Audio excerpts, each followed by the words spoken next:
ಅರ್ಜುನನಿಗೆ ಮತ್ತೆ ಶ್ರೀಕೃಷ್ಣ ಪರಮಾತ್ಮರಿಗೆ. ಆ ಉತ್ತರ ಗೀತೆಯಲ್ಲಿ ಏನ್ ಹೇಳ್ತಾರೆ ಅಂತಾರೆ, ಈಡ ಪಿಂಗಳ ಓರ್ ಮಧ್ಯೆ ಸುಷುಮ್ನ ಸೂಕ್ಷ್ಮ ಸ್ವರೂಪಿನಿ. ಈಡ ಪಿಂಗಳ ಮಧ್ಯೆ ಸೂಕ್ಷ್ಮಾತಿ ಸೂಕ್ಷ್ಮವಾಗಿರುವಂತಹ ಒಂದು ನಾಡಿ ಇದೆಯಂತೆ. ಆ ನಾಡಿಯಲ್ಲೇ ವಿಶ್ವಂ ಚರಾಚರ ಪ್ರತಿಷ್ಠಿತ, ಯಾವತ್ತು ವಿಶ್ವವು ಅಲ್ಲಿಂದನೇ ಉದ್ಭವಿಸಿರುವಂತದ್ದು. ಸೃಷ್ಟಿ ರಹಸ್ಯ ಅಲ್ಲಿದೆ. ಮತ್ತೆ ಆ ನಾಡಿಯಲ್ಲೇ ಅದು ಪ್ರತಿಷ್ಠಿತವಾಗಿದೆ. ಆ ಸೃಷ್ಟಿ ರಹಸ್ಯ ತಿಳ್ಕೊಬೇಕಂದ್ರೆ ಆ ನಾಡಿ ಒಳಗಡೆ ಹೋಗ್ಬೇಕು. ಆ ನಾಡಿ ಒಳಗಡೆ ಹೋಗುವಂತಹ ಪ್ರಯತ್ನವೇ ಬ್ರಹ್ಮವಿದ್ಯೆ, ಸಿದ್ಧವಿದ್ಯೆ, ಅಜಪವಿದ್ಯೆ, ಅಚಲವಿದ್ಯೆ. ಈ ಎಲ್ಲವೂ ಅದೇನೆ. ನಾವು ಈ ಶಾಸ್ತ್ರ ಪ್ರಮಾಣದ ಮುಖಾಂತರ ಹೇಗೆ ಹೋಗ್ಬೇಕು ಅಂತ ಸ್ಪಷ್ಟವಾಗಿ ಸ್ವಾಮಿ ಹೇಳಿದ್ದಾರೆ ಭಗವದ್ಗೀತೆಯಲ್ಲಿ. ಇದನ್ನೇ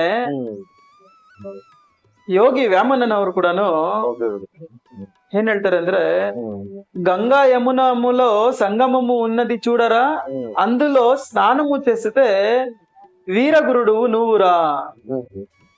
ಅನೇಕವಾಗಿರುವಂತಹ ಕಕ್ಷೆಗಳಲ್ಲಿ, ಅನೇಕವಾಗಿರುವಂತಹ ರೀತಿಗಳಲ್ಲಿ, ಅನೇಕವಾಗಿರುವಂತಹ ವಿಧಿವಿಧಾನಗಳಲ್ಲಿ ನಮ್ಮ ಆರ್ಯರು ಅವರು ಎಷ್ಟೋ ಶ್ರಮಿಸಿ ಅವರು ಅದನ್ನ ಅನುಭವಿಸಿ ಆ ಅನುಭವವನ್ನ ನಮಗೆ ತರುಣೋಪಾಯವಾಗಿ ನಮ್ಗೆ ಸೂಚಿಸಿರುವಂತದ್ದು ಮಹಾನುಭಾವರು ಅವರೆಲ್ಲ.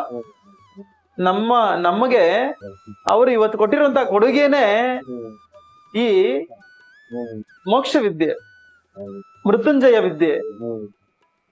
ಇದು ನಾವು ತಿಳಿದೆ, ಈ ಗಂಗಾ ಯಮುನಾ ಸರಸ್ವತಿ ತಿಳಿದೆ, ಬಾಹ್ಯದಲ್ಲಿ ನಾವು ಹೋಗಿ ಗಂಗಾ ಯಮುನಾ ಸರಸ್ವತಿಯಲ್ಲಿ ಸ್ನಾನ ಮಾಡ್ಕೊಂಡು ಬಂದ್ಬಿಡ್ತಾ ಇದೀವಿ. ಇಲ್ಲಿ ಇರುವಂತಹ ಸಂಗಮವನ್ನ ತಿಳಿದೆ ನಾವು, ಬಾಹ್ಯದಲ್ಲಿ ಗಂಗಾ ಯಮುನಾ ಸಂಗಮದಲ್ಲಿ ಹೋಗಿ ಸ್ನಾನ ಮಾಡ್ಕೊಂಡ್ಬಂದು ಅಲ್ಲಿ ಮೋಕ್ಷ ಸಿಗ್ತಾ ಇದೆ ಅಂತ ನಾವೆಲ್ಲ ಅನ್ಕೊಂತ ಇದ್ವಿ. ಅಲ್ಲಿ ಮೋಕ್ಷ ಸಿಗಂಗಿದ್ದಿದ್ರೆ ಅಲ್ಲಿರುವಂತಹ ಜಂತುಜಾಲಗಳಿಗೆ, ಪಕ್ಷಿಗಳಿಗೆ, ಜಲಚರಿಗಳಿಗೆ ಮೋಕ್ಷ ಬರ್ಬೇಕಾಗಿತ್ತು.